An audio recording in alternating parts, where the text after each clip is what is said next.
નમસ્કાર દોસ્તો, હું છું તમારો દોસ્ત ભાવેશ ધામેલિયા.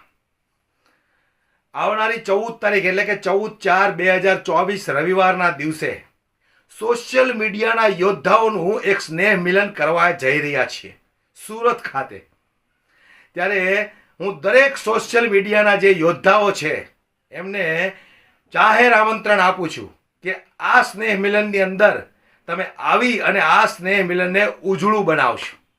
જે રીતે સોશિયલ મીડિયાની અંદર સરકાર વિરુદ્ધ, ભ્રષ્ટ નેતાઓ વિરુદ્ધ, ભ્રષ્ટ અધિકારીઓ વિરુદ્ધ જે લોકો પોસ્ટ લખે છે, વિડીયો પોસ્ટ કરે છે, એવા સોશિયલ મીડિયાના જાંબાજ યોદ્ધાઓ માટે એક સ્નેહ મિલનનું આયોજન કરવામાં આવ્યું છે. અને એ સ્નેહ મિલનની અંદર ખૂબ મોટા મોટા લોકો આવવાના છે જે સોશિયલ મીડિયાના યોદ્ધાઓ છે. તો હું દરેક લોકોને વિનંતી કરું છું કે 14/4/2024 એટલે કે આવતા રવિવારે સુરતની અંદર આ સોશિયલ મીડિયાના જાંબાજ યોદ્ધાઓનું સ્નેહ મિલન રાખવામાં આવ્યું છે. કઈ જગ્યાએ રાખવામાં આવ્યું છે એમનું હું સરનામું તમને આપું છું, બરાબર ધ્યાનથી સાંભળી લેજો. સુરતની અંદર મોટા વરાછા વિસ્તારમાં દુખિયાના દરબારથી ગોપીન ગામ તરફ જતા મધુરમ ફાર્મ હાઉસ આવે છે. ફરી એક વખત તમને એડ્રેસ આપું છું. સુરતની અંદર મોટા વરાછાના દુખિયાના દરબારના આશ્રમથી ગોપીન ગામ તરફ જતા મધુરમ ફાર્મની અંદર આ આયોજન કરવામાં આવ્યું છે. તો હું દરેક લોકોને વિનંતી કરું છું કે સોશિયલ મીડિયાના જાંબાજ યોદ્ધાઓ અચૂકથી પધારજો આ સ્નેહ મિલનની શોભાવૃત્તિને વધારવા માટે. અને હવે મારે ખૂબ અગત્યની વાત કરવી છે, બરાબર ધ્યાનથી જરા સાંભળી લેજો. અમે લોકોએ જે આયોજન કર્યું છે એ આયોજનની અંદર ફક્ત પહેલા સભાનું આયોજન કરવામાં આવ્યું હતું. ત્યાર પછી એવા નિર્ણયો લેવામાં આવ્યા કે ભાઈ દૂર દૂરથી લોકો આવશે તો એને આપણે ભૂખ્યા પાછા ન મોકલાય, એટલે જમવાની પણ વ્યવસ્થા કરવામાં આવી છે.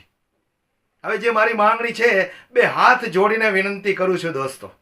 અમે લોકો પણ તમારી જેમ સામાન્ય છીએ, પણ સરકાર સામે અવાજ ઉઠાવીએ છીએ, ભ્રષ્ટ નેતાઓ સામે અવાજ ઉઠાવીએ છીએ, ભ્રષ્ટ અધિકારીઓ સામે અવાજ ઉઠાવીએ છીએ. ત્યારે આ સોશિયલ મીડિયાના યોદ્ધાનું જે સ્નેહ મિલન યોજવામાં આવ્યું છે એ સ્નેહ મિલનની અંદર રાત્રિના સમયે સભાનું આયોજન કરવામાં આવ્યું છે. ત્યાર પછી દરેક લોકોને જમવાની પણ વ્યવસ્થા કરવામાં આવી છે. તો એ જમવાની વ્યવસ્થા કરવામાં આવી છે એ બદલ મારા તમામ મિત્રોને બે હાથ જોડીને વિનંતી કરું છું કે એ જે વ્યવસ્થા કરવામાં આવી છે એમાં જે લોકો કોઈ યોગદાન આપવા માંગતા હોય તો ફૂલ નહીં તો ફૂલની પાંખડી, કારણ કે આપણે બધા જ સોશિયલ મીડિયાના ભાઈઓ છીએ. આપણે જે કંઈ આપેલું દાન કોઈ એળે નથી જવાનું, એ હું જાણું છું, તમે જાણો છો. તો એ દાનની જે રકમ આવે એ આપણે આ સોશિયલ મીડિયાનું જે યોદ્ધાનું સંમેલન કરવામાં આવ્યું છે એ જ સંમેલનમાં ખર્ચ કરવાની છે. તો ફૂલ નહીં તો ફૂલની પાંખડી નીચે તમને કોમેન્ટ બોક્સમાં હું નંબર જણાવું છું અને મારો QR કોડ પણ તમને આપું છું. જે લોકો ઈચ્છતા હોય, જબરજસ્તી કોઈને નથી, એટલું યાદ રાખજો, જબરજસ્તી કોઈને નથી. 10 રૂપિયાથી લઈને જે તમારી ઈચ્છા હોય એ તમે દાન કરી શકો છો. એમનો પૂરેપૂરો હિસાબ પણ તમને મળશે. તમારી મોજૂદગીમાં જ એ રૂપિયાની જે રકમ ભેગી થઈ હશે એનો તમને હિસાબ એ સ્નેહ મિલનના દિવસે જ આપવામાં આવશે. તો હું તમામ દોસ્તોને વિનંતી કરું છું કે આ જાહેર આમંત્રણ છે. સોશિયલ મીડિયાના યોદ્ધાઓ જે સોશિયલ મીડિયામાં ભ્રષ્ટ અધિકારીઓની બેન્ડ બજાવે છે એવા સોશિયલ મીડિયાના યોદ્ધાઓ, ચલો આપણે સૌ સાથે મળીને એકબીજાને ગળે મળીએ. અત્યાર સુધી હું ને તમે ફક્ત ફેસબુકમાં એકબીજાના વિડીયો જોયા કર્યા, શેર કર્યા, લાઈક કર્યા, પણ આજે સમય આવી ગયો છે કે એકબીજાને રૂબરૂ મળવાનો અને ગળે મળવાનો. તો વિડીયો વધુમાં વધુ શેર કરી દેજો, દરેક લોકો સુધી પહોંચવો પડે દોસ્તો.